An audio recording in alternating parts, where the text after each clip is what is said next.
কোরআনের চেয়ে বড় এই পৃথিবীতে আর কি আছে? কোরআনের চেয়ে দামি এই পৃথিবীতে আর কি আছে? বলুন, কিছু আছে? নেই। কোরআনের চেয়ে দামিও কিছু নেই, কোরআনের চেয়ে বড়ও কিছু নাই। কোরআন এমন এক মহাসমুদ্র, এটাকে নিয়ে আলোচনা করে কেউ এর আলোচনার ইতি টানতে পারবে এমন মানুষ এই পৃথিবীতে জন্মই নেয় নাই। কথা বলেন ঠিক না বেঠিক? ধরে বলে বহুত মুফাসসিরিনে কেরামগণ তফসির লিখেছেন, ৮০ জিলদ ৮০ খণ্ড তফসির লিখেছেন। সূরা ফাতিহার তফসির লিখেছেন ৮০ খণ্ড। লেখার পরে বলছেন যে আমি তফসিরের জগতের এই সমুদ্রে আমি ডুব দিয়েছিলাম কিছু লেখার জন্য, মানিক মুক্তা কোরআনের জন্য পাই নাই, কিছু ঝিনুক পেয়েছি। আমি খুব সামান্যই পেয়েছি, যা পেয়েছি এটা অতি সামান্য। এক মহাসমুদ্র যার কোনো কুল কিনারা নেই। কোরআন এমন এক মহাসমুদ্র যার কোনো কুল কিনারা নাই। এই পৃথিবীর শ্রেষ্ঠ সম্পদ কোরআনে কারীম। এই জন্যই তো নবীজি বলেছেন, এই কোরআন যারা পড়ে আর যারা পড়ায় এরাই পৃথিবীর শ্রেষ্ঠ সন্তান। সুবহানাল্লাহ বলে। এই কথা আমি বলি নাই, এই সার্টিফিকেট দিয়েছেন বিশ্বনবী মুহাম্মদুর রাসূলুল্লাহ সাল্লাল্লাহু আলাইহি ওয়াসাল্লাম। নবীজি বলেন, এটা এমন এক কিতাব, এটা যে পড়ে সেও দুনিয়ার মধ্যে সবচেয়ে দামি, আর যে পড়ায় তারাও এই পৃথিবীর সবচেয়ে দামি। আমার পূর্বে হযরত বলেছেন, কোরআনওয়ালার কত দাম, কোরআনওয়ালার কত দাম। এটা বুঝার আগে কোরআনের দাম কত এটা আগে বুঝি। কোরআন কত দামি, কোরআন কত দামি। এই পৃথিবীতে তো আল্লাহ পাক রব্বুল আলামিন আরো আসমানি কিতাব নাজিল করেছিলেন, কিন্তু সব আসমানি কিতাবের ভিতরে কোরআনের মর্যাদা একটু আলাদা, কোরআনের দাম একটু ভিন্ন। কথা বলেন ঠিক না? কোরআনের মর্যাদা, কোরআনের দাম একটু আলাদা, একটু ভিন্ন। কেন ভিন্নতার কারণ কি? কারণ হলো এই পৃথিবীতে যত কিতাব আল্লাহ দুনিয়াতে পাঠিয়েছেন আসমানি কিতাব, সকল আসমানি কিতাবগুলো লিখিত আকারে দুনিয়াতে এসেছে, লিখিত আকারে দুনিয়াতে এসেছে। আর কোরআনে কারীম এমন এক কিতাব যে কিতাব লিখিত আকারে আসে নাই, স্বয়ং আল্লাহ পাক রব্বুল আলামিন তেলাওয়াত করেছেন, আর আল্লাহর তেলাওয়াত নিয়ে এসে জিবরিল আমিন নবীজির কলবের উপরে ঢেলে দিয়েছেন। সুবহানাল্লাহ বলেন, আরো জোরে বলেন না সুবহানাল্লাহ। কোরআন এটা এমন এক কিতাব, শুধু কিতাবই না, এটাকে বলা হয় কালামুল্লাহ, আল্লাহর কালাম, আল্লাহর বাণী। এই কোরআন সর্বপ্রথম তেলাওয়াত করেছেন মহান আল্লাহ পাক। সুবহানাল্লাহ বলেন, আরো জোরে বলেন না সুবহানাল্লাহ। এই কিতাব প্রথম তেলাওয়াত কে করেছেন? আল্লাহ পাক রব্বুল আলামিন করেছেন। সর্বপ্রথম তেলাওয়াত করেছেন আল্লাহ পাক। আল্লাহ যেমন বড়, মানুষ যত বড় হয় তার কথার দাম তত বেশি হয়, ওজন তত বেশি হয়। কথা বলেন ঠিক না? আমার কথার ওজন আর একজন এমপির কথার ওজন কি সমান হবে? না। একজন এমপির কথার ওজন আর একজন মন্ত্রীর কথার ওজন সমান হবে না। একজন মন্ত্রীর কথার ওজন আর প্রাইম মিনিস্টারের কথার ওজন কি সমান হবে? না। যে যত বড়, যার ক্ষমতা যত বেশি, তার কথা, তার বাণী তত দামি হয়। কথা বলেন ঠিক বললাম না ঠিক বললাম? সম্মানিত সুধী, বলুন তো দেখি, এই পৃথিবীতে আল্লাহর চেয়ে বড় কেউ আছে? বলুন, আছে? সমকক্ষ কেউ আছে? তুলনা করা যায় এমন কেউ আছে? নেই। এই পৃথিবীতে আল্লাহর সমানও কেউ নেই, বড় তো নেই। আল্লাহর সাথে তুলনা করা যায় এমনও পৃথিবীতে কেউ নাই। আল্লাহ পাক যেমন অতুলনীয় বড়, আল্লাহ পাকের বড়ত্বের যেমন কোনো তুলনা হয় না, কোরআনে কারীম এই পৃথিবীর ভিতরে অতুলনীয় দামি। এর দাম, এর মর্যাদার কোনো তুলনা পৃথিবীতে হয়? আরো জোরে বলেন, হয় না। কোরআন, আল্লাহ রাসূল বলেন, হাবলুল্লাহিল মামদুদ মিনাস সামা ইলাল আরদ। কোরআন এটা আল্লাহ পাকের একটা রশি, যা আল্লাহ পাক আসমান থেকে দুনিয়ার ভিতরে ছেড়ে দিয়েছেন। এই রশির এক মাথা আল্লাহর কুদরতি হাতে, আর এক মাথা আল্লাহ দুনিয়াতে ছেড়ে দিয়েছেন। কেন? দুনিয়ায় পড়া পতিত এই মানুষগুলোকে আল্লাহ বলেছেন, তোমরা কোরআন আঁকড়ে ধরো, রশিটা মজবুত করে ধরো, আমি আল্লাহ কুদরতি হাত দিয়ে একটা টান দিব, এক টানে তোমাদের 7 আসমান পাড়ি দিয়া জান্নাত পর্যন্ত পৌঁছায়া দিব। আরো জোরে বলেন না সুবহানাল্লাহ। এটা এমন এক রশি, যে রশির এক মাথা আল্লাহর হাতে, আর এক মাথা আল্লাহ দুনিয়াতে পাঠাইছেন। কেন? কারণ হলো আমাদের মূল ঠিকানা তো জান্নাত। আমাদের মূল ঠিকানা কোথায় বলেন? কোথায়? আমরা কি জান্নাতে যেতে চাই না চাই না? সবাই আমরা জান্নাতে যেতে চাই। জান্নাত আমাদের মূল ঠিকানা। জান্নাত কোথায়? জান্নাত কোথায়? কাছাকাছি না, জান্নাত তো অনেক উঁচায়। কত উঁচা? বলে এখান থেকে প্রথম আসমান, প্রথম আসমান থেকে দ্বিতীয় আসমান, এখান থেকে প্রথম আসমানের দূরত্ব কতটুকু, তাই আজ পর্যন্ত পৃথিবীর কোনো বৈজ্ঞানিক গবেষণা করে বের করতে পারেনি। দূরত্ব কতটুকু হতে পারে? যত তারকা আছে, যত তারকা আছে, সকল তারকা প্রথম আসমানের নিচে ঝুলন্ত অবস্থায় আছে। বিজ্ঞান গবেষণা করে কথা বলেছে যে এমনও তারকা পৃথিবীতে আছে যে তারকার আলো প্রতি সেকেন্ডে 1 লক্ষ কত হাজার, 1 লাখের প্রায় 2 লাখ মনে করেন, 2 লক্ষ কিলোমিটার গতিতে পৃথিবীর দিকে আসে। এটা হলো আলোর গতি। এই প্রতি সেকেন্ডে যে প্রায় 2 লক্ষ কিলোমিটার গতিতে পৃথিবীর দিকে আসতেছে, আজও এমন তারকা আসমানে আছে যেই আসমানের তারকার আলো আজ পর্যন্ত পৃথিবীতে পড়ে নাই। সুবহানাল্লাহ। আগামীকাল কইেন। তাহলে পৃথিবী থেকে প্রথম আসমান কত দূরে? কল্পনা করে বের করা যাবে? ক্যালকুলেশন করে বের করা যাবে না।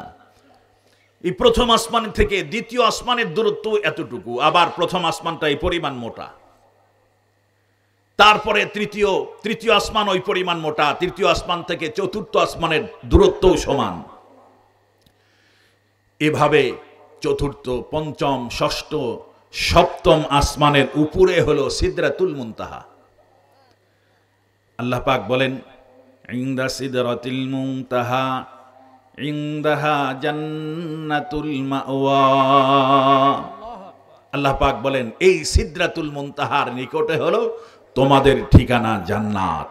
সুবহানাল্লাহ বলেন, আরো জোরে বলেন না সুবহানাল্লাহ। এই সিদরাতুল মুনতাহার নিকটে 7 আসমানের উপরে আরশে আজিমের নিচে, এটাই হলো জান্নাত। হাদিস শরীফের মধ্যে আসছে আরশে আজিমের ফ্লোর, যেটা ফ্লোর হবে মেঝে, এটাই হলো জান্নাতের ছাদ। সুবহানাল্লাহ। আসতে কোন আর জোরে বলেন না সুবহানাল্লাহ।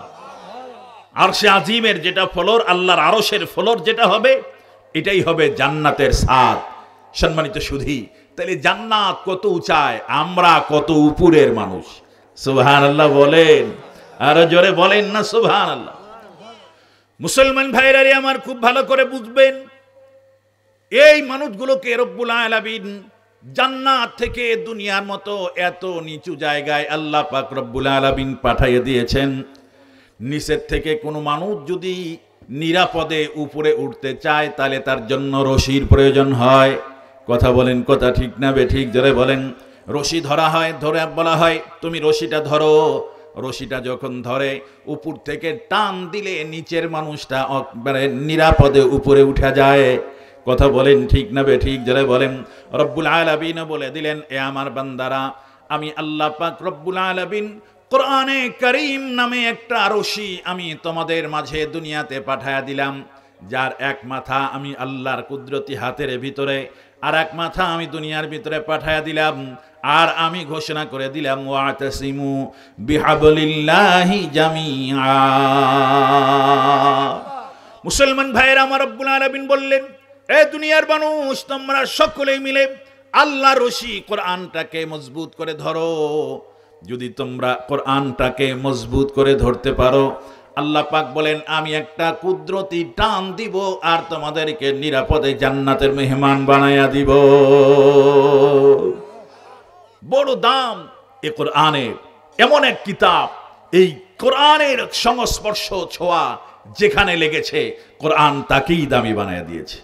কথা বলেন, কথা বলেন ঠিক না ঠিক? যারা বলেন, যেখানে কোরআনের ছোঁয়া লেগেছে, কোরআন তাকেই দামি বানাইছে। যেখানে কোরআনের স্পর্শ লেগেছে সেখানেই তাকে কোরআন তাকে দামি বানায় দিয়েছে। এ কোরআন এক পরশ পাথর, কোরআন এক পরশ পাথর, এর সংস্পর্শে আসলেই দামি হওয়া যায়। খুব ভালো করে বুঝবেন, এই পৃথিবীতে কেউ যদি দামি হতে চায়, সফল হতে চায়, তাহলে অবশ্যই তাকে আসতে হবে আল্লাহর কোরআনের কাছে। কথা বলেন, কথা বলেন, ঠিক তবে ঠিক জোরে বলেন। অবশ্যই তাকে আসতে হবে আল্লাহর কোরআনের কাছে। কোরআন ছাড়া এই পৃথিবীতে দামি হওয়ার কোনো পথ, আরো জোরে বলেন, পথ আছে? আবার বলেন, আছে? নেই। কোরআন ছাড়া এই পৃথিবীতে দামি হওয়ার কোনো পথ নাই। দামি হওয়া তো দূরের কথা, যার ভিতরে কোরআন নাই, আল্লাহর ভাষায় সে মানুষও হতে পারে নাই। মুসলমান ভাইরা রে আমার, খুব ভালো করে বুঝবেন, লম্বা আলোচনা আমি করব না। লম্বা আলোচনা করার মতো সময় নাই, সুযোগও নাই, পরিবেশ নাই, পরিস্থিতিও নাই। আমি খুব সংক্ষিপ্তভাবে কোরআনের মর্যাদা কতটুকু আমি শুধু আপনাদের একটু বুঝাইয়া দিতে চাই। ও মুসলমান, খুব ভালো করে বুঝবেন, কোরআনের দাম বোঝার জন্য আমরা আরো দুইটা জিনিসের দাম আগে বুঝি। ও মুসলমান, খুব ভালো করে বুঝবেন, আল্লাহ পাক রব্বুল আলামিন এই পৃথিবীতে যত ঘর বানাইয়েছেন, সকল ঘরের ভিতরে সবচেয়ে দামি ঘরটার নাম কি? আপনারা কি বলতে পারবেন? কি ঘর? জোরে বলেন, আরো জোরে বলেন না, কি ঘর? আল্লাহর ঘর, খানায় কাবা, কাবা ঘর এই পৃথিবীর সবচেয়ে বড় সেরা ঘর, সবচেয়ে দামি ঘর। কথা বলেন, ঠিক বললাম না বেঠিক বললাম? জোরে বলেন। এই পৃথিবীতে আল্লাহর ঘর, কাবা ঘরের চেয়ে দামি কোনো ঘর কি দুনিয়ার ভিতরে আর আছে? আরো জোরে বলেন, আছে? আল্লাহ পাক নিজের ঘর সম্পর্কে নিজেই বলেন, ইন্না আউওয়ালা বাইতিন বুজিআ লিন-নাসি লাল্লাযী বিবাক্কাতা মুবারাকান ওয়া হুদাল লিল আলামিন। আল্লাহু আকবার বলেন, আল্লাহু আকবার। মুসলমান ভাইরা আমার, কাবা ঘরের কত দাম! আল্লাহ পাক বলেন, এই পৃথিবীতে চলার জন্য যেই পরিমাণ আল্লাহর রহমত আর বরকত, যেই পরিমাণ রহমত আর বরকতের প্রয়োজন হয়, আল্লাহ পাকের পক্ষ থেকে টোটাল রহমত আর বরকত গুলো আল্লাহ পাকের আরশে আজিম থেকে ডাইরেক্ট আল্লাহর ঘর খানায় কাবার উপরে অবতীর্ণ হয়। সুবহানাল্লাহ বলেন না সুবহানাল্লাহ? আমি আপনাদের জিজ্ঞাসা করি, বলুন তো দেখি, আল্লাহর রহমত ছাড়া দুনিয়াতে বেঁচে থাকা সম্ভব? আরো জোরে বলেন, সম্ভব? এক মিনিটও আল্লাহর রহমত ছাড়া বেঁচে থাকা সম্ভব না। কথা বলেন, ঠিক বললাম না বেঠিক বললাম? ও মুসলমান, এই রহমত, যত বরকত আল্লাহ পাক রব্বুল আলামিন দুনিয়াতে পাঠান, যে রহমত আর বরকতের কারণে আমাদের মতো গুনাহগার গুলো বেঁচে থাকার মতো সুযোগ আমরা পেয়েছি, এই সকল রহমত আর বরকত গুলো আল্লাহর ঘর খানায় কাবার উপরে নাজিল হয়। আল্লাহর পয়গম্বর বলেন, রহমত গুলো আল্লাহর ঘরের উপরে নাজিল হওয়ার পর এই রহমত গুলো আল্লাহর ঘরের ভিতরে কুক্ষিগত করে রাখা হয় না, বরং রহমত গুলোকে আল্লাহর ঘর থেকে বন্টন করা হয়। পৃথিবীর আনাচে কানাচে যতগুলো মসজিদ আছে, সব মসজিদের ভিতরে আল্লাহর রহমত গুলো বন্টন হয়। সব মসজিদের ভিতরে আল্লাহর রহমত ওখান থেকে বন্টন হয়ে আসে। ও মুসলমান, এই জন্য হাদিস শরীফের মধ্যে আসছে, আল্লাহর রহমত মসজিদের ভিতরে সর্বপ্রথম কোথায় নাজিল হয়? কয় সর্বপ্রথম আল্লাহর রহমত নাজিল হয় ইমাম সাহেবের উপরে। তারপরে কোথায়? কয় ইমাম সাহেবের ডাইরেক্ট পিছনে যিনি দাঁড়ায়, তারপরে আল্লাহর রহমত দ্বিতীয় নম্বরে সে প্রাপ্ত হয়। এরপরে প্রথম কাতারে, তারপরে দ্বিতীয় কাতারে, তারপরে তৃতীয় কাতারে রহমত বন্টন হয়। শুধু তাই না মুসলমান, আমি যদি খানায় কাবার ইতিহাস, খানায় কাবার ফজিলতের উপরে বর্ণনা করি, তাহলে কমপক্ষে 2-4 ঘন্টা বর্ণনা করে শেষ করা যাবে না। আমি শুধুমাত্র আপনাদেরকে কোরআনের মর্যাদা বোঝানোর জন্য খানায় কাবার 2-1টা মর্যাদার কথা বলি। এটা এত বড় দাম, তামাম দুনিয়ার লক্ষ লক্ষ মানুষ হাজার কোটি টাকা, লক্ষ টাকা ব্যয় করে এক নজর আল্লাহর ঘর দেখার জন্য সুদূর মক্কায় চলে যায়। কথা বলেন, ঠিক বললাম না বেঠিক বললাম? জোরে বলেন। এটা এত দামি ঘর, দুনিয়ার এমন কোনো মুমিন এই পৃথিবীতে নাই যার ভিতরে ঈমান আছে আর আল্লাহর ঘর দেখার মতো স্পৃহা বা তামান্না তার অন্তরে নাই। কথা বলেন, ঠিক না বেঠিক? জোরে বলেন। এমন মুমিন কি দুনিয়ার ভিতরে পাওয়া যাবে? আরো জোরে বলেন না পাওয়া যাবে না। পৃথিবীর সব মুমিনের অন্তরের ভিতরে আল্লাহর ঘর দেখার তামান্না আছে না নাই? আপনাদের আছে না নাই? বলেন আপনাদের সবার আছে না নাই? দোয়া করেন আল্লাহ আমাদের আল্লাহ পাক রব্বুল আলামিন এই মাহফিলের ভিতরে যত মানুষ উপস্থিত হয়েছেন সকলকে একবারের জন্য হলেও যেন আল্লাহর ঘরের জিয়ারত নসিব করে দেয়। বলেন আমিন। মুসলমান ভাইরা আমার, কত বড় দামি ঘর! বলে যে ঘরের দিকে তাকায়া দোয়া করলে আল্লাহ পাক দোয়া কবুল করে নেয়। প্রথম যখন নজর পড়ে আল্লাহর ঘর, নজর পড়ার সাথে সাথে আল্লাহর বান্দারা সেখানে ইজ্জতের খাতিরে দাঁড়ায়া যায়। কিতাবের ভিতরে হাদিস শরীফের মধ্যে নবীজি বলেছেন, দাঁড়ানোর পরে প্রথম নজর পড়ার পরে আল্লাহর কোনো বান্দা যদি আল্লাহর কাছে চায়, যা চাবে চাইতে দেরি হয় আল্লাহ পাক রব্বুল আলামিন তাকে দিতে দেরি করে না।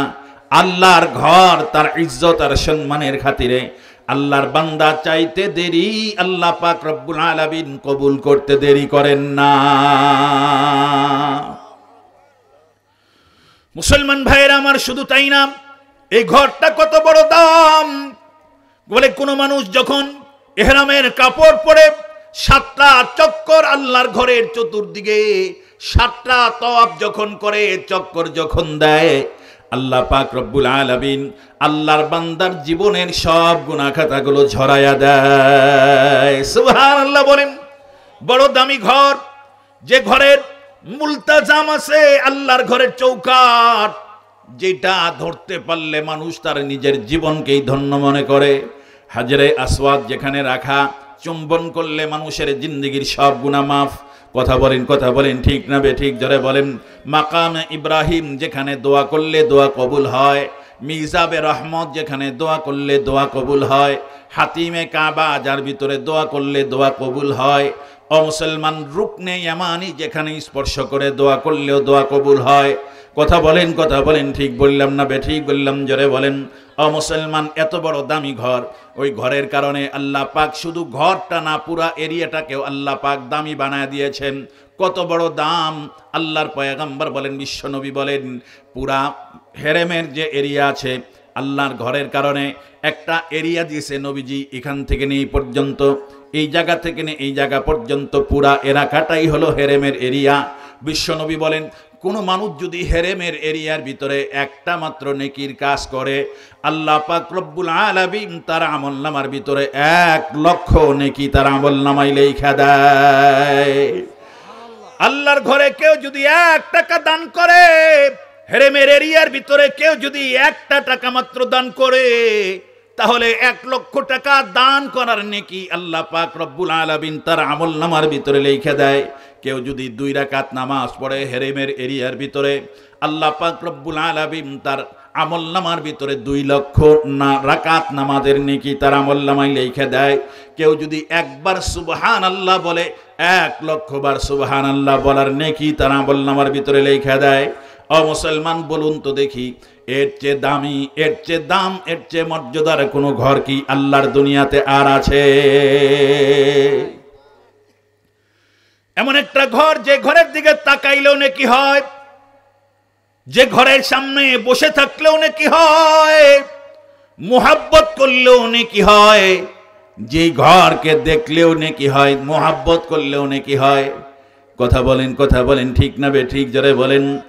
আর দুনিয়াতে এমন কোন ঘর আছে যে ঘরটা দেখলে নেকি হয়? বলুন না আছে? আর জোরে বলেন না আছে? যে ঘরের পাশে বসে থাকলেও নেকি হয়, এমন কোন ঘর আছে? যে ঘরের এরিয়ার ভিতরে 1 রাকাত একটা নেকি করলে 1 লক্ষ গুণ বাড়া দেওয়া হয়, এমন কোন ঘর আছে? আরো জোরে বলেন না আছে? নাই মুসলমান। আল্লাহর ঘর বড় দাম, এত বড় দাম আর মর্যাদা দিয়ে আল্লাহ পাক তার ঘর বানাইছেন। মনে রাখবেন, আল্লাহর ঘর যত বড় দামি, তার চেয়েও আরেকটা দামি জিনিস আল্লাহ পাক আমাদেরকে দান করেছেন। তিনি হলেন আমার আপনার নবী, বিশ্ব নবী মুহাম্মদুর রাসূলুল্লাহ সাল্লাল্লাহু আলাইহি ওয়াসাল্লাম। কথা বলেন ঠিক না বেঠিক? জোরে বলেন। বলুন তো দেখি, খানায় কাবার দাম বেশি না আমার পয়গম্বরের দাম বেশি? মুসলমান ভাইরা আমার, আল্লাহ পাক রব্বুল আলামিন আরেকটা দামি জিনিস আমাদেরকে দান করেছেন। তিনি হলেন আমার আপনার নবী, বিশ্ব নবী মুহাম্মদুর রাসূলুল্লাহ। কত বড় দাম! বলে মখলুকাতের ভিতরে আল্লাহর পয়গম্বরের চেয়ে দামি কোনো মখলুক আল্লাহ পাক দুনিয়াতে আর একটা বানায় নাই। সুবহানাল্লাহ বলেন। নবীজির দাম কত বড়! কই মখলুকের ভিতরে আমার নবীর চেয়ে দামি কোনো মখলুক আল্লাহ দ্বিতীয় আর একটা তৈরি করে নাই। সুবহানাল্লাহ বলেন। আর জোরে বলেন না সুবহানাল্লাহ। আমার নবীর চেয়ে দামি কোনো মানুষ দুনিয়াতে আসেও নাই, আর কিয়ামত পর্যন্ত আসার কোনো সম্ভাবনা, আরো জোরে বলেন, আছে? নাই। কিয়ামত পর্যন্ত আসার কোনো সম্ভাবনাও নাই। আর খুব ভালো করে বুঝবেন নবীজির দাম তাহলে কত বড়। খানায় কাবার চেয়েও যদি দামি হয় তাহলে নবীজির দাম কত বড়। খানায় কাবার দিকে তাকাইলে তো নেকি হয়, আল্লাহ পাক বান্দার দোয়া কবুল করে নেন। আর আমার নবীর দিকে তাকাইলে তাহলে কি হয়? মুসলমান ভাইরা আমার, খুব ভালো করে বুঝবেন আমার পয়গম্বরের দাম কত বেশি। খানায় কাবার দিকে তাকাইলে বান্দার দোয়া আল্লাহ পাক রব্বুল আলামিন কবুল করে নেন। আল্লাহ পাক বান্দার আমলনামার ভিতরে নেকি লিখে দেন। কিন্তু আমার নবীর দাম আল্লাহ আরো বাড়ায়া দিলেন। কত বাড়ায়া দিলেন? বলে কোন মানুষ যদি ঈমানের সাথে মুহাব্বতের সাথে এক নজর আমার পয়গম্বরকে যদি দেখে, মাত্র একবার দেখেছেন, ঈমান আর মুহাব্বতের সাথে যদি দেখেছেন, তার জন্য আল্লাহ পাক রব্বুল আলামিন চিরদিনের জন্য জাহান্নামের আগুন হারাম করে দেয়। সুবহানাল্লাহ বলেন না সুবহানাল্লাহ। একবার মাত্র যদি কেউ দেখছেন পয়গম্বরকে জীবিত অবস্থায়, তার জন্য জাহান্নামের আগুন হারাম। সাহাবীর খাতার ভিতরে তার নামটা লেখা হয়ে যায়। একজন সাহাবীর মর্যাদা কত বেশি জানেন?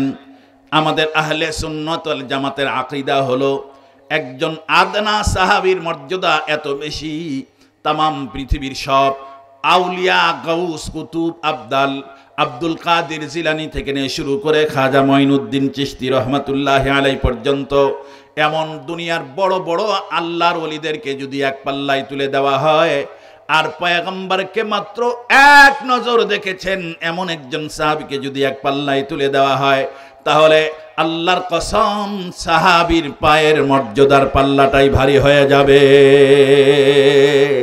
সুবহানাল্লাহ বলেন না সুবহানাল্লাহ। এত বড় দাম সাহাবাই কেরামের। নবীজিকে মাত্র একবার যদি কেউ দেখে, তাহলে পয়গম্বর একবার দেখার কারণে তার জন্য জাহান্নামের আগুন হারাম। সুবহানাল্লাহ বলেন। মুসলমান ভাইরা আমার, খুব ভালো করে বুঝবেন। আপনারা আমরা বলতে পারি হুজুর আমাদের কি দোষ? আল্লাহ পাক তোমাদেরকে দুনিয়ার আখিরি জামানার ভিতরে পাঠাইছেন। নবীজি যদি দুনিয়ার ভিতরে এখন বেঁচে থাকতেন, তাহলে আমরাও আল্লাহর পয়গম্বরকে দেখতাম। নবীজিকে দেখে আমাদের জন্য জাহান্নামের আগুন হারাম করে নিতাম। কথা বলেন, ঠিক বললাম না বেঠিক বললাম? নবীজি যদি দুনিয়ার ভিতরে বেঁচে থাকতেন, তাহলে আমার মনে হয় আমাদের দেশের যত মানুষ আছে নিজের সহায় সম্পত্তি বিক্রি করে হলেও এক নজর পয়গম্বরের চেহারা দেখার জন্য সুদূর মদিনায় চলে যেতাম। কথা বলেন, ঠিক বললাম না বেঠিক বললাম? জোরে বলেন। এখন তো পয়গম্বর নাই, তাহলে আমাদের জন্য আল্লাহ পাক কি রাখছেন? আল্লাহর পয়গম্বর আমাদের জন্য এমন কি সুযোগ করে দিলেন?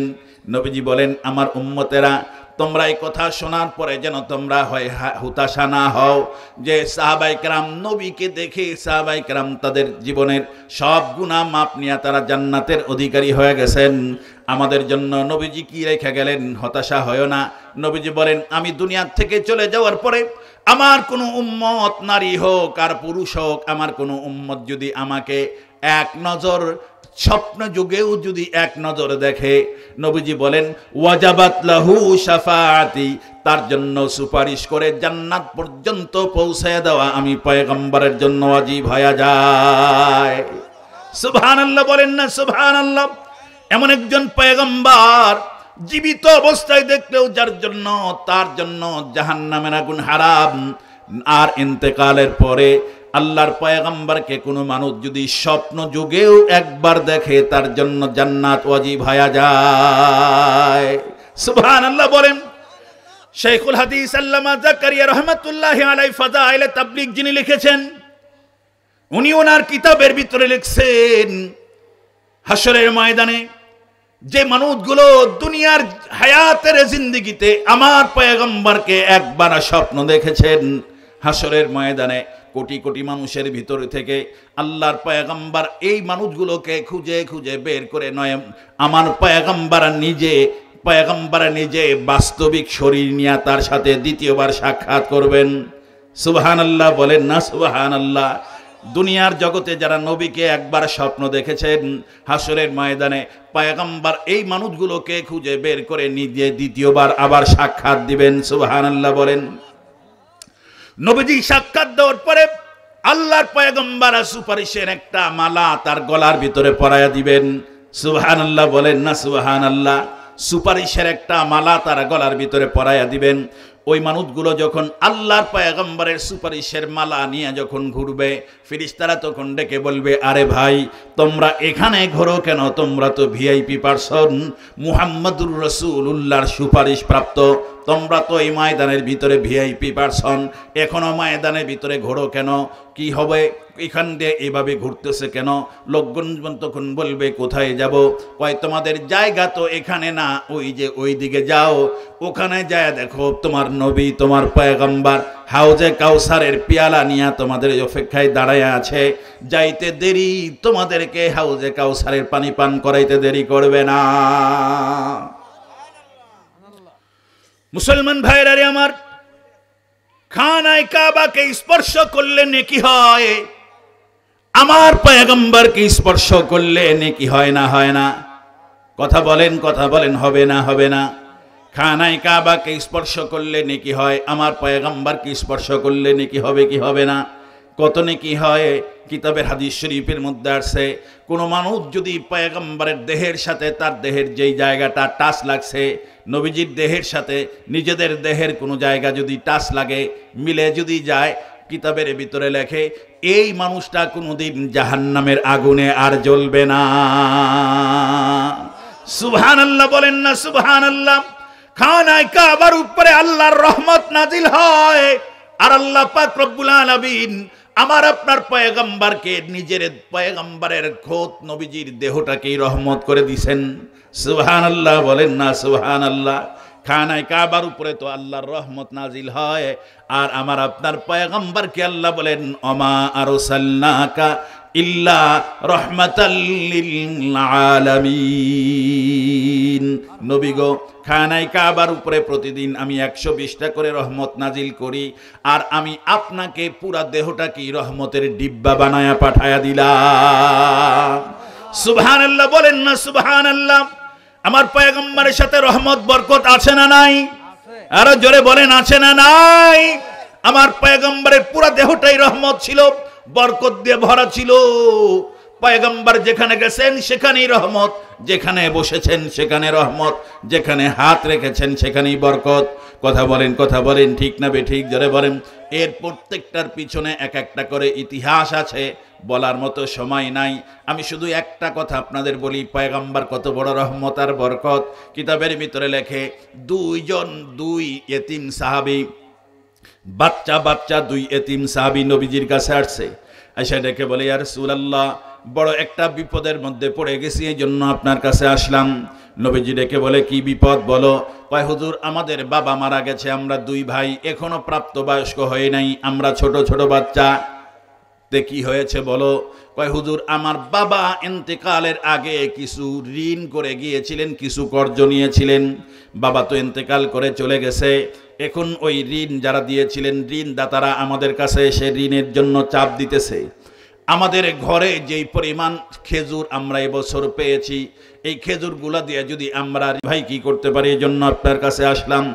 নবীজি ডেকে বললেন, ঠিক আছে তোমরা যাও, বাসার ভিতরে যাও, তোমাদের বাসার সবগুলো খেজুর পেড়ে এক জায়গার ভিতরে স্তূপ করে রাখো, তারপরে আমি যাব, আর সকল যারা ঋণদাতা তাদেরকে তোমার বাসায় আসতে বলবে। মুসলমান বন্ধুরা আমার, খুব সংক্ষিপ্ত কথাগুলো বলছি। এক পর্যায়ে দুই ভাই বাসার ভিতরে চলে গেছে, তার বাসার সবগুলো খেজুর পেড়ে এক জায়গার ভিতরে স্তূপ করলেন, আল্লাহর পয়গম্বর যথাসময়ে তার বাসায় গেলেন, সকল ঋণদাতা করজদাতারা সবাই চলে আসছে। নবীজি খেজুরের স্তূপের কাছে বসলেন। আল্লাহর পয়গম্বর খেজুরের স্তূপের উপরে নিজের একটা হাত রাখলেন, আর দুই ভাইকে ডেকে বললেন, এবার তোমাদের কাছ থেকে যত মানুষ ঋণ পায় সকলের ঋণগুলো এখান থেকে খেজুর মেপে দিয়ে পরিশোধ করতে থাকো। দুই ভাই বলেন, আমরা একের পর এক মেপে দিয়ে দিয়ে সকল ঋণদাতাদের ঋণ পরিশোধ করতে লাগলাম। এক পর্যায়ে ঋণদাতা শেষ হয়ে গেল, কিন্তু খোদার কসম খায়া বলি আমাদের স্তূপের একটা খেজুরও কমে নাই। মুসলমান ভাইরা আমার, খুব ভালো করে বুঝবেন, খানায়ে কাবাকে মোহাব্বত করলে নেকি হয়। আল্লাহ পাক আমার পয়গম্বরের দাম আরো বাড়ায় দিয়েছেন। আমার পয়গম্বরের মোহাব্বতের ব্যাপারে আল্লাহর পয়গম্বর নিজেই বলেন, আমাকে যদি মোহাব্বত না করো তাহলে তোমার ঈমানই পাকা হবে না। কথা বলেন ঠিক না বেঠিক? যারা বলেন, قال رسول الله صلى الله عليه وسلم لا يؤمن أحدكم حتى أكون أحب إليه من والده وولده والناس أجمعين। বিশ্বনবী বলেন, আল্লাহ আমাকে যতক্ষণ পর্যন্ত তোমরা তোমাদের সন্তান, তোমাদের স্ত্রী, পুত্র, বন্ধু বান্ধব, এমনকি তোমার জীবনের চেয়ে যদি বেশি মহব্বত না করো, ততক্ষণ পর্যন্ত তুমি মুমিন হতে পারবে না। इश्क़ महबूब खुदा ए दिल जिसे हासिल नहीं, इश्क़ महबूब खुदा ए दिल जिसे हासिल नहीं, लाखों मोमिन हो मगर ईमान में कामिल नहीं। मुसलमान बंधुरा आमार, पयगम्बरेर दाम ताहले कुरानेर चेये कम ना बेशी? खानाय काবার চেয়ে কম না বেশি? ও মুসলমান, অনেক বেশি। কথা বলেন ঠিক না বেঠিক? যারা বলেন মুসলমান, আমার আল্লাহ পাক রব্বুল আলামিন আমাদেরকে আরেকটা দামি জিনিস দিয়েছেন, যেই দামি জিনিসের দাম খানায় কাবার চেয়েও বেশি, আল্লাহর পয়গম্বর মুহাম্মদুর রাসূলুল্লাহর চেয়েও বেশি। তার নাম হলো আল্লাহর কালাম কোরআনে কারীম। সুবহানাল্লাহ বলেন না সুবহানাল্লাহ? পয়গম্বরের দাম যত বড়, তার চেয়ে কোরআনের দাম আরো অনেক গুণে বেশি। কারণ কোরআনের কারণেই তোমার নবীর দাম বেড়েছে। কথা বলেন ঠিক না ঠিক? যারা বলেন আমার পয়গম্বরের উপরে কোরআন নাজিল হয়েছে, এই জন্যই তো পয়গম্বরের দাম বেড়েছে। কথা বলেন ঠিক না ঠিক? যারা বলেন এই জন্য পয়গম্বরের দামের চেয়ে কোরআনের দাম কম না বেশি? আরো জোরে বলেন, কম না বেশি? আর একটা কারণ কিতাবের ভিতরে লেখছে কোরআনের দাম বেশি কেন? কয় পয়গম্বর যত বড় হোক না কেন, পয়গম্বর তো মাখলুক, আল্লাহর সৃষ্টি জীব।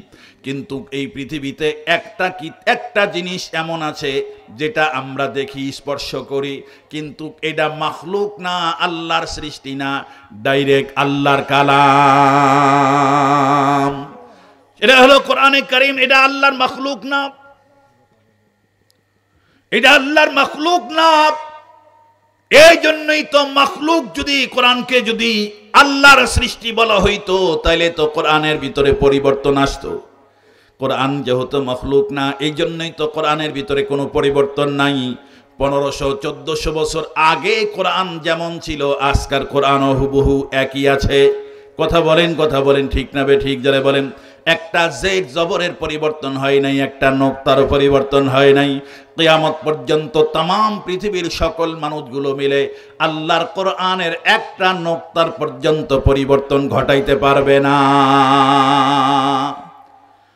মুসলমান ভাইরা আমার, এবার আমি আপনাদের জিজ্ঞাসা করি, বলুন তো দেখি, আল্লাহর পয়গম্বরকে দেখলেও যদি নেকি হয়, মুহাব্বত করাটা যদি ঈমান হয়, পয়গম্বরের সংস্পর্শে গেলে জাহান্নামের আগুন যদি হারাম হয়ে যায়, তাহলে আল্লাহর কোরআনের দাম তার চেয়ে কম না বেশি?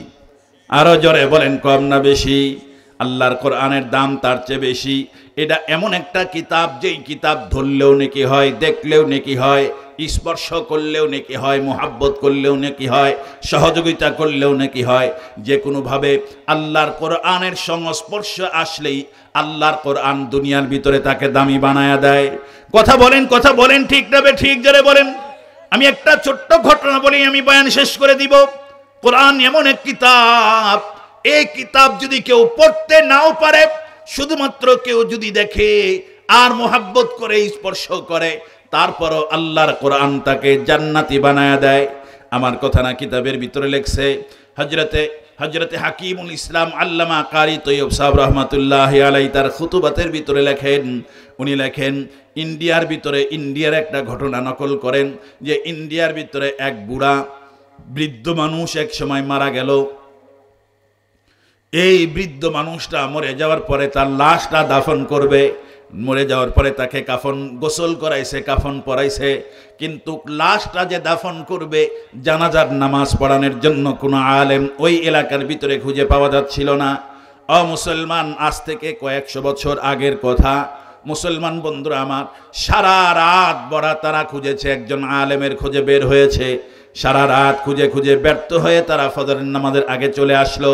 না, কোথাও আমরা একজন আলেম খুঁজে পাইলাম না জানাজার নামাজ পড়ানোর মতো। এলাকার মানুষগুলো পেরেশান হয়ে গেল, কি করা যায়? একজন মুসলমানের লাশ জানাজা ছাড়া কি করে দাফন করব, জানাজার নামাজ পড়াবো এমন কোনো আলেম তো আমরা খুঁজে পাই না, তাহলে কি করা যায়? সকলে মিলে পরামর্শ করলো, চলো যাই, আমরা লাশটাকে নিয়ে মেন রাস্তার কাছে গিয়ে দাঁড়াবো। রাস্তা দিয়ে অনেক সময় আলেম ওলামা যায়, আমরা তাদেরকে ধরে একজনকে ধরে জানাজার নামাজটা পড়ায় নিব। মুসলমান বন্ধুরা আমার, কথা মতো সিদ্ধান্ত মতো লাশটাকে নিয়ে একেবারে মেন রাস্তার পাশে গিয়ে দাঁড়ায় গেলেন। তারপরে অপেক্ষার প্রহরগুলো গুনতেছিলেন। এরপরে অপেক্ষার প্রহরগুলো এক সময় শেষ হলো। দেখেন একজন আলেম, একজন টুপিওয়ালা, দাড়িওয়ালা, পাগড়িওয়ালা একজন মানুষ, জুব্বা পরা একজন মানুষ সাইকেল চালায়া যায়। সবজন লোকজন সামনে গিয়া সালাম দিয়ে হুজুরের পথ আটকায় দিল। হুজুর জিজ্ঞেস করে, কি ব্যাপার তোমরা আমার পথ আটকালে কেন? লোকজন তখন ডেকে বলে, আমরা বড় মহা বিপদের মধ্যে পড়েছি, আপনি যদি দয়া করে আমাদের একটু বিপদ থেকে উদ্ধার করেন তাহলে আমরা বড় কৃতজ্ঞ হব। আলেম ডেকে বলল, কি বিপদ? এই যে দেখেন লাশ, গতকাল মারা গেছে, আমরা কাফন করে পড়ায়া, গোসল করায়া, কাফন পড়ায়া জানাজার জন্য লোক খুঁজতেছিলাম, পুরা রাত চলে গেছে, একজন মানুষ আমরা খুঁজে পাই নাই। এখন দিন 9টা বাজে, 10টা বাজবে, প্রায় 9:30 বেজে গেছে, এখন পর্যন্ত কোনো মানুষ আমরা আলেম খুঁজে পাই নাই। আমরা জানাজা ছাড়া এই মানুষটা কি করে দাফন করব? এই জন্য দাঁড়ায়া ছিলাম, হুজুর মেহেরবানি করে একটু উপকারটা করেন, আমাদের এই লাশের জানাজার নামাজটা পড়ায়া দেন। হুজুর রাজি হয়ে গেলেন, পানি দেওয়া হলো, হুজুর ওযু করলেন, জানাজার নামাজ পড়ায়া দিলেন। জানাজার নামাজ শেষ হওয়ার পরে লোকজন ডেকে বলে, হুজুর পাশেই আমাদের কবরস্থান, কবরস্থানের ভিতরে, কবরের ভিতরে মাইয়তকে কোন কায়দায় রাখা হয়, কিভাবে রাখা হয়, কোন তরিকায় রাখা সুন্নত তাও তো আমরা জানি না। মেহেরবানি করে মাইয়তকে যদি কবরের ভিতরে আপনি একটু সুন্নতি তরিকায় রেখে যাইতেন, শোয়া যাইতেন, তাইলে আমাদের আরো বেশি উপকার হতো। আল্লাহর বান্দা তাও রাজি হয়ে গেলেন। উনি কবরের ভিতরে নামলেন, মাইয়তকে নিজের হাতে কবরের ভিতরে শোয়াইলেন, তারপরে ধাওয়াতগুলো পড়ায়া মাটির চাপা দিয়া আল্লাহর বান্দা সরকারি চাকরি করত, চাকরির স্থলে চলে গেছে। কিতাবের ভিতরে লেখে, আমি সংক্ষিপ্ত করে বলছি, কিতাবের ভিতরে লেখে চাকরিতে যাওয়ার পরে পকেটের ভিতরে হাত দিয়ে দেখে পকেটের ভিতরে অফিসিয়াল যেই কাগজপত্র ছিল এগুলাও নাই, ওর যে চাকরির যেই কাগজ ছিল ওটাও নাই, আরও কিছু সরকারি কিছু মোটা অঙ্কের কিছু টাকা ছিল এগুলাও তার পকেটের ভিতরে নাই। আল্লাহর বান্দা বড় চিন্তায় পড়ে গেলেন, কি হলো, কোথায় পড়লো? এগুলা যদি জমা দিতে না পারি চাকরি তো যাবে, আমাকে জরিমানা দিতে হবে, জরিমানা দেওয়ার মতো টাকা তো আমার নাই, আমাকে জেলখানার ভিতরে আবদ্ধ করা হবে। আল্লাহর বান্দা বড় টেনশন করতে করতে এক সময় তার মনে হয়ে গেল, হ্যাঁ মনে হয়েছে, আমি যখন মাইয়তকে কবরের ভিতরে নামানোর জন্য, লাশটা রাখার জন্য যখন উপর হয়েছিলাম, আমার মন বলে তখনই আমার পুকুরের পকেট থেকে এই জিনিসগুলো কবরের মধ্যে পড়ে গেছে। মুসলমান ভাইয়ের আমার, আল্লাহর বান্দা আবারও চলে আসলেন, ওই গ্রামের ভিতরে ঢুকলেন, এলাকার লোকজনকে ডেকে বলে, ভাই আমি তো তোমাদের বড় একটা উপকার করেছি, তুমি কি তোমরা কি উপকার করবে? লোকজন ডেকে বলে, কি উপকার চান? আমরা আপনার জীবন দিয়ে আপনার উপকার করতে চাই। আল্লাহর বান্দা বলে, জীবন দেওয়া লাগবে না, আমার অনেকগুলো টাকা, সরকারি টাকা, আরো অনেকগুলো ইম্পর্টেন্ট কাগজপত্র যখন লাশ মাইয়াতকে যখন কবরের ভিতরে শোয়াই, তখন আমার মনে হয় কবরের ভিতরে পড়ে গেছে। তোমরা যদি আমার সাথে আবার একটু যায় কবরস্থানের ভিতরে কবরটা খনন করে যদি আমার টাকাগুলো, আমার কাগজপত্রগুলো যদি উদ্ধার করে দিতে, তাহলে আমি বেঁচে যেতাম। এলাকার লোকজন বলল, হুজুর কোনো সমস্যা নাই, কবর খনন করে এই দামি জিনিসগুলো, প্রয়োজনীয় জিনিসগুলো উদ্ধার করা যদি জায়েজ থাকে, শরীয়তে যদি কোনো বাধা না থাকে, তাইলে আমরা দিব, কোনো সমস্যা নাই। হুজুর বললেন, না কোনো সমস্যা নেই, আমার এগুলা উদ্ধার করে দাও। এক পাড়ায় যায় আবারও লোকজন কোদাল নিয়ে কবরস্থানের দিকে রওনা হলো। শত শত মানুষগুলো কবরস্থানের দিকে রওনা হয়ে গেল। মুসলমান মাত্র 1 থেকে 1.5 ঘন্টা আগে কবরের ভিতরে যেই লোকটাকে শোয়া দিছে, তার কবরটা আবার খনন করবে। মানুষের উৎসুক জনতার ভিড় সেখানে জমে গেছে। না জানি কবরের ভিতরে কোন অবস্থা, কি অবস্থা দেখা যায়, এটা দেখার জন্য মানুষগুলো সেখানে জমা হয়ে গেছে। একবারে যায় কবর খনন করা হলো, কবরের উপর থেকে মাটিগুলো সরাইয়া দেওয়া হলো। ঢাওটগুলো 2-4টা ঢাওট যখন টান দিয়েছে, সকল মানুষগুলো অবাক নয়নে তাকায়া দেখে, কি দেখি, মাত্র 1 থেকে 1.5 ঘন্টা আগে কবরের ভিতরে যে অন্ধকার কবরের ভিতরে আমরা লাশটা রাখলাম, আর 1 থেকে 1.5 ঘন্টার ব্যবধানে এই অন্ধকার কবরটা এখন আর অন্ধকার নাই। পুরা কবরের ভিতরে কেমন যেন নূরের জ্যোতি জলমল করে জ্বলতে আছে। আর পুরা কবরটা তাজা, রং বেরঙ্গের তাজা ফুল দিয়া পুরা কবরটা ভরে গেছে। মুসলমান ভাইয়ের আমার, খুতুবাতে হাকিমুল ইসলামের ভিতরে আল্লামা কারি তৈয়ব সাহেব রহমাতুল্লাহ আলাইহি ঘটনা নকল করেছেন। তিনি বলেন, শুধুমাত্র ফুলগুলো তাজা ফুল তাই না, এমন সুন্দর ফুল আর এমন সুন্দর সুঘ্রাণ, এমন কালারের ফুল জীবনে কোনোদিন দেখে নাই। আর এমন সুঘ্রাণ আমরা আমাদের জীবনে কোনোদিন সুখী নাই। এমন সুঘ্রাণ দিয়া, ফুল দিয়া পুরা কবরটা ভরে গেছে। মুসলমান তাকে দেখলাম, ওই বেচারা টাকাগুলো, কাগজগুলো মনে হয় কে যেন একটা জায়গার ভিতরে সাজায় রাখছে। আমরা ফুলের পাপড়ির উপর থেকে ওই জিনিসগুলো উঠায় নিলাম। এরপরে হুজুর আমাদেরকে বললেন, এরপরে আবার ঢাউর দিয়া কবরটাকে তোমরা বন্ধ করে দাও। ঢাউর দিয়া কবরটা বন্ধ করে দেওয়ার পরে হুজুর এবার আমাদেরকে বলে, আমি আর চাকরি করার জন্য আমি আর অফিসের ভিতরে যাব না। হুজুর কি বলেন, কি করতে চান? কয়, আমি আর যাব না। তোমরা বলো তোমাদের এই মানুষটা কোন এমন আমল করেছে যে আমলের কারণে আল্লাহ পাক রব্বুল আলামিন মাত্র 1 থেকে 1.5 ঘন্টার ব্যবধানে আল্লাহ পাক তার কবরটাকে জান্নাতের বাগান বানায়া দিয়েছে। নারায়ে তাকবীর, নারায়ে তাকবীর। মুসলমান ভাইয়েরা রে আমার, এলাকার লোকজনকে ডেকে বলে, তোমরাও বলো, আমিও তো একদিন এই কবরের যাত্রী হব। আল্লাহর এই বান্দা যে আমলের কারণে আল্লাহ পাক রব্বুল আলামিন তাকে এত বড় মর্যাদা, এত বড় শান, এত বড় মর্যাদা প্রদান করলেন, আমিও ওই আমলটা করে আমিও আমার কবরটাকে জান্নাতের বাগান বানাইতে চাই। এজন্যে মেহেরবানি করে তোমরা একটু বলো, কোন আমলের বিনিময়ে আল্লাহর বান্দার এত বড় মর্যাদা? এলাকার লোকজন ডেকে বলে, হুজুর মাফ করবেন, এই লোকটা এমন কোন আমল করেছে বলে আমাদের জানা নাই। লোকটা তো একজন চরম দুঃখী, একজন গরিব, একজন অসহায়, একজন কাঠুরিয়া। সারা রাত সারা দিন জঙ্গল থেকে কাঠ কাটে, আর কাঠগুলো বাজারের ভিতরে বিক্রি করে। যদি বিক্রি হয় তাহলে 2টা রুটির ব্যবস্থা হয়, আর বিক্রি না হইলে সেদিন রুটিরও কোনো ব্যবস্থা হয় না। লোকটা একদম বকলম, বাংলাও জানে না, উর্দুও জানে না, আরবিও জানে না। ইবাদত কাকে বলা হয়? আমাদের পুরা এলাকার ভিতরে এমন কোনো মানুষ নাই ইবাদত কি জিনিস তাও আমরা বুঝি না। আমরা বড় মূর্খ, আমরা অবুঝ, আমরা কোনো কিছু বুঝি না। লোকটা কোন কারণে এমন এমন ইজ্জতের অধিকারী হয়েছে আমরা তা বলতে পারবো না। ইমাম সাহেব ডেকে বলে, তাহলে তার কোনো আত্মীয় স্বজন আপনজন দুনিয়ার ভিতরে আছে কিনা, আমাকে তার কাছে নিয়ে যাও। এলাকার লোক বলে, হুজুর লোকটা এত বড়ই অসহায়, এই এলাকার ভিতরে এই লোকটার আপন বলতে কেউ নাই, ভাই নাই, ব্রাদার নাই, বাবা নাই, মা নাই, নিজের সন্তান পর্যন্ত নাই, নিজের স্ত্রীটাও অনেক আগেই মারা গেছে। তবে শুধু একটা মেয়ে তার ঘরে আছে, একটা কন্যা সন্তান তার ঘরে আছে। ইমাম সাহেব বললেন, আমাকে তার মেয়ের কাছে নিয়ে যাও। একবারে যায় ইমাম সাহেবকে তার মেয়ের কাছে নিয়ে যাওয়া হলো। ইমাম সাহেব তার মেয়েকে ডেকে বলে, মা, এমন কোন আমল তোমার বাবা করেছে যে আমলের কারণে আল্লাহ পাক তোমার বাবার এত বড় শান, এত বড় মর্যাদা দান করেছেন? আমি একটু শুনতে চাই। ও মুসলমান, মেয়েটা তখন এই লোকটার মেয়ে কন্যা তখন ডেকে বলে, হুজুর, আমার বাবা কোন আমল করেছে? আমল বলতে কি জিনিস তাই তো আমরা বুঝি না, তাও আমরা জানি না। এমন কোন আমল করেছে বলে আমারও মনে পড়ে না, আমিও বলতে পারবো না। তবে একটা জিনিস শুধু আমার বাবার আমি জীবনে দেখেছি। কি জিনিস?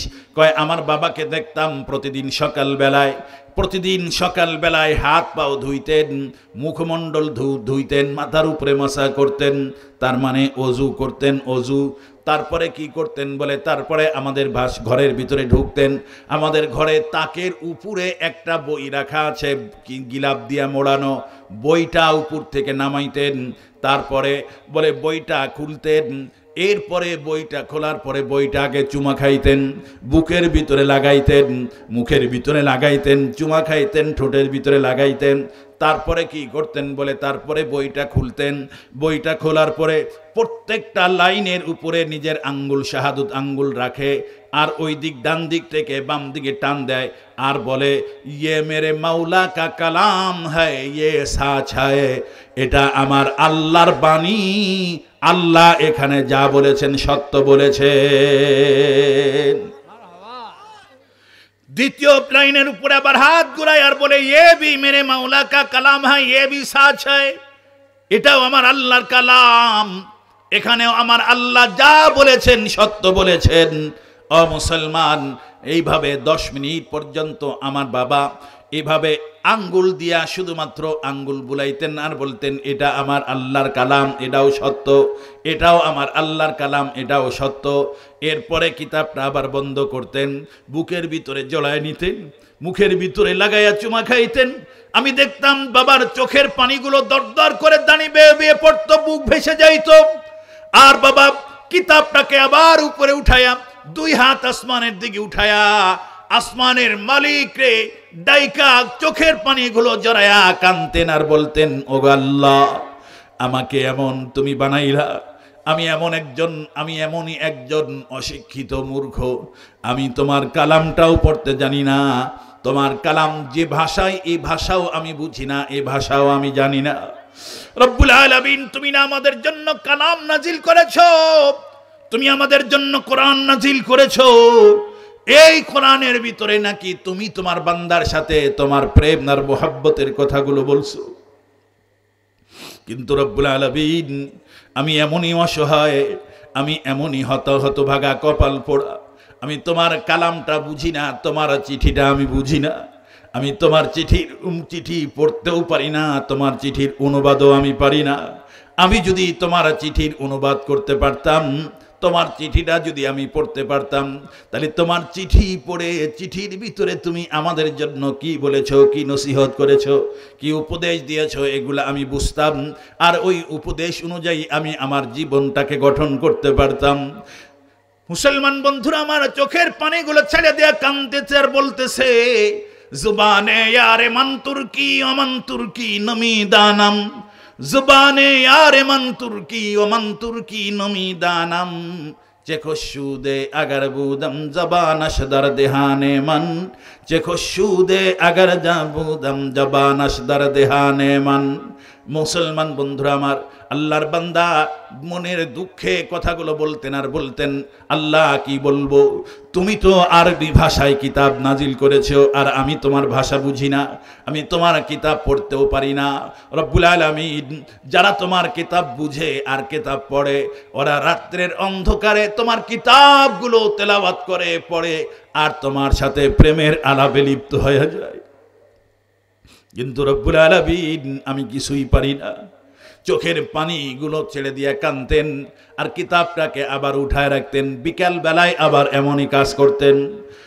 ইমাম সাহেব ডেকে বললে, মা, কিতাবটা পাঠাইয়া দে, আমি একটু দেখতে চাই। কিতাবটা যখন পাঠাইয়া দিছেন, আল্লাহর বান্দা কিতাবটা খোলার পরে দেখে দুনিয়ার কোনো কিতাব না, এটা ওই শিবানী আল্লাহর কালাম কোরআনে কারীম। আল্লাহর বান্দার যে ঘরের ভিতরে রাখা আছে এটা হলো আল্লাহর কালাম। আরো জোরে বলেন না সুবহানাল্লাহ। এটা এমন এক কিতাব যাকে দেখলেও নেকি হয়, পড়লেও নেকি হয়, বুঝে পড়লেও নেকি হয়, না বুঝে পড়লেও নেকি হয়, যাকে স্পর্শ করলেও নেকি হয়, যাকে বন্ধু বানাইতে পারলে কোরআন আপনাকে জান্নাত পর্যন্ত পৌঁছায়া দিবে। এটা এমন এক কিতাব যে কিতাব এই পৃথিবীতে মানুষ যত বড় শিক্ষিত হোক না কেন, সব শিক্ষার মূল্য আর দাম হলো চোখ দুইটা বন্ধ হওয়ার আগ পর্যন্ত। কথা বলেন ঠিক তবে ঠিক যারা বলেন, চোখ দুইটা বন্ধ হইতে দেরি দুনিয়ার জাগতিক সব শিক্ষার কার্যক্রম সব বাতিল হইতে দেরি হয়। আরো জোরে বলেন দেরি হয় না। কোরআনে কারীম একমাত্র কিতাব যে শিক্ষা মানুষকে দুনিয়াতেও দামি বানায়, মরার সময়ও মানুষের কাজে লাগে, কবরের ভিতরেও মানুষের কাজে লাগে, হাসরের ময়দানেও মানুষের কাজে লাগে, জান্নাতেও মানুষের কাজে লাগে। সুবহানাল্লাহ বলেন, আরো জোরে বলেন না সুবহানাল্লাহ। যে কিতাব মানুষের দুনিয়াতেও সাথে থাকে, কবরেও সাথে থাকে। আমার কথা না, বিশ্ব নবী বলেন, قال رسول الله صلى الله عليه وسلم اذا وضع الكتاب في اذا وضع الميت في قبره, মাইয়াতকে যখন কবরের ভিতরে রাখা হয়, যা আল কুরআনু ইনদা রাসিহি, নবীজি বলেন মাইয়াতকে যখন কবরের ভিতরে রাখা হয়, রাখার পরে কবরের উপরে মাটি দিয়া মাইয়াতের সব আপনজন যখন নিষ্ঠুরের মতো মাইয়াতকে একা একা কবরের ভিতরে রাখা চলে আসে, এমনকি মাইয়াতের কলিজার টুকরা সন্তান পর্যন্ত বাবার বুকের উপরে বাকি মাটিগুলো দিয়া একটা লাঠি দিয়া পিটায়া পিটায়া মাটিগুলো বাবার বুকের উপরে আটকায়া দেয়। কথা বলেন ঠিক বললাম না বে ঠিক বললাম জোরে বলে। এরপরে ডান দিকে তাকায় বাম দিকে তাকায়, দেখে আর কেউ নাই। দুই চোখ মুছতে মুছতে সন্তান পর্যন্ত বাবাকে একা একা কবরের ভিতরে রাইখা চলে আসে। কেউ বাবার সাথে কেউ কবরে যায় নাই। কথা বলেন কথা ঠিক নেবে ঠিক জোরে বলেন। সন্তানও গেল না, স্ত্রীও গেল না, সম্পদও গেল না। দুনিয়ার ভিতরে বড় ডিগ্রি নিয়েছিলেন, বড় FRCS বড় ডাক্তার হয়েছিলেন, ডক্টরেট ডিগ্রি নিয়েছিল। বলুন তো দেখি, একটা ডিগ্রি কি কোরআন, একটা ডিগ্রি কি কবরের মধ্যে তার সাথে যাবে? আরো জোরে বলেন না যাবে। যদি দেওয়া হয় সার্টিফিকেটগুলো, যদি কবরের ভিতরে দেওয়া হয় তাহলে কোনো কাজে লাগবে? আরো জোরে বলেন না কাজে লাগবে না। মুসলমান কোনো কাজে লাগবে না। ও মুসলমান, আল্লাহর পয়গম্বর বলেন, পক্ষান্তরে নবীজি বলেন, কোন মানুষ যদি তার হায়াতের জিন্দেগিতে আল্লাহর কোরআনকে তার বন্ধু বানায় নিতে পারে, তার সাথী বানায় নিতে পারে, কোরআনের প্রেমিক হয়, কোরআনকে মহাব্বত করে, কোরআনকে ভালোবাসে, কোরআনকে তার বন্ধু বানায়, নবীজি বলেন এই মানুষটা যখন মারা যায়, কবরের ভিতরে তার লাশটা যখন রাখে, সবাই যখন তাকে নিষ্ঠুরের মতো একা একা রেখা চলে আসে, যা আল কুরআনু ইনদা রাসিহি, কোরআন সুদর্শন সুন্দর এক যুবকের ভেষ ধরে আল্লাহর কোরআন কবরের ভিতরে মাইয়াতের মাথার পাশে গিয়া দাঁড়ায়া যায়। আরো জোরে বলেন না সুবহানাল্লাহ। আমি বলি নাই, বিশ্ব নবী বলেছেন, যা আল কোরআন ইনদা রাসিহি, কোরআন তার মাথার পাশে এসে দাঁড়ায়া যায় সুদর্শন এক যুবকের ভেষে। মুসলমান ভাইরা আমার খুব ভালো করে বুঝবেন, নবীজি বলেন এই যুবক যখন মাইয়াতের মাথার পাশে গিয়ে দাঁড়ায়া যায়, যুবকের আলোতে পুরা কবর আলোকিত হয়ে যায়। সুবহানাল্লাহ বলেন না সুবহানাল্লাহ। কবরটা অন্ধকার থাকে না, পুরা কবরটা আলোকিত হয়ে যায়। মুনকার নাকির যখন প্রশ্ন করার জন্য তাকে উঠানোর চেষ্টা করে, কোরআন তখন তাকে বলে, এই মুনকার নাকির, কাকে তুমি উঠাও, জাগ্রত করো, দেখছো না আমি কোরআন কালামুল্লাহ, আমি তো আল্লাহর কালাম, তুমি তো আল্লাহর মাখলুক। আমি কিন্তু আল্লাহর মাখলুক না, আমি আল্লাহর কালাম। কেন উঠাও? কয় প্রশ্ন করব। মুনকার নাকিরকে কোরআন ডেকে বলে, প্রশ্ন করার দরকার নাই, যত প্রশ্ন করার আমি কোরআনকে করো, আমি আল্লাহর কালাম কালামুল্লাহকে প্রশ্ন করো। এটা আমার বন্ধু লাগে, আমার বন্ধু কবরের ভিতরে মাত্র ঘুমায়া গেছে, ওর ঘুমের ডিস্টার্ব করো না। প্রশ্ন করার থাকলে আমার কাছে করো। মুনকার নাকির প্রশ্ন করে, আল্লাহর কোরআন তার বন্ধুর পক্ষ থেকে সকল প্রশ্নের উত্তর দিয়া দেয়। মুনকার নাকির যখন চলে যায়, মাইয়াত তখন যুবকরে ডেকে বলে, মান আনতা ইয়া শাব, ও যুবক তুমি কে? তুমি তোমার পরিচয়টা দাও, কে তুমি? আমার এই কঠিন বিপদের সময় এত বড় উপকার তুমি আমার করলে, যখন আমার সন্তানও আমার কবরের ভিতরে আসে নাই, আমার মেয়ে আসে নাই, আমার স্ত্রীও আসে নাই, বন্ধু বান্ধব দুনিয়ার ভিতরে কত ছিল, কেউ আমার পাশে দাঁড়ালো না। কে গো তুমি? এত বড় সুন্দর সুদর্শন তোমার চেহারা, তোমার আলোকে পুরা কবরটা আলোকিত হয়ে গেছে। আমার পক্ষ থেকে সব প্রশ্নের উত্তর তুমি দিয়া দিলা, এত বড় উপকার করলা, আমার পাশে এসে তুমি দাঁড়ায় গেলা, কে তুমি? তোমার পরিচয়টা আমাকে দাও। কোরআন তখন ডেকে বলে, আমা তারিফুনি, ও বন্ধু তুমি কি আমাকে চেনো নাই? আমি কে? আমার পরিচয় কি তুমি জানো না? কবরবাসী বলে, না না আমি জানি না। কোরআন তখন নিজের পরিচয় নিজে দিয়ে দেয়। কোরআন বলে, আনা তিলাওয়াতুকা, আনা তিলাওয়াতুকা, আমি তোমার তেলাওয়াত, আমি তোমার তেলাওয়াত, আমি তোমার কোরআন, আমি তোমার বন্ধু। দুনিয়ার ভিতরে যে কোরআনকে তুমি বন্ধু বানিয়েছিলাম, যে কোরআনের প্রতি তোমার মোহাব্বত, যে কোরআনের প্রতি তোমার আগ্রহ, যে কোরআনের প্রতি তোমার ইশক প্রেম ছিল, আমি তোমার সেই দুনিয়ার বন্ধু কোরআন। আজকে আমি তোমার পাশে আসছি।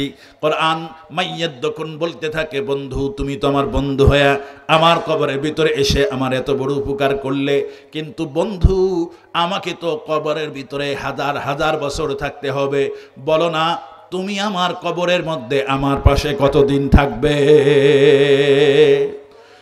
কোরআন ডেকে বলে, বন্ধু লা তাহজান, চিন্তা করিস না, তুমি ঘুমায়া যাও, চিন্তা করো না, তুমি ঘুমায়া যাও।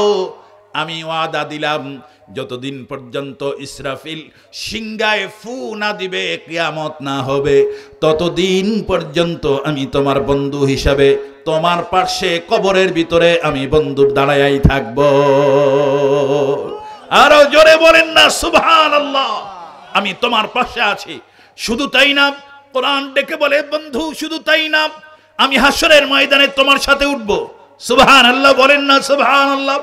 তুমি যদি আল্লাহর আদালতের ভিতরে কোথাও ঠেকে যাও, আমি আনা শাফিউন মুশাফফা, আমি সুপারিশ করব।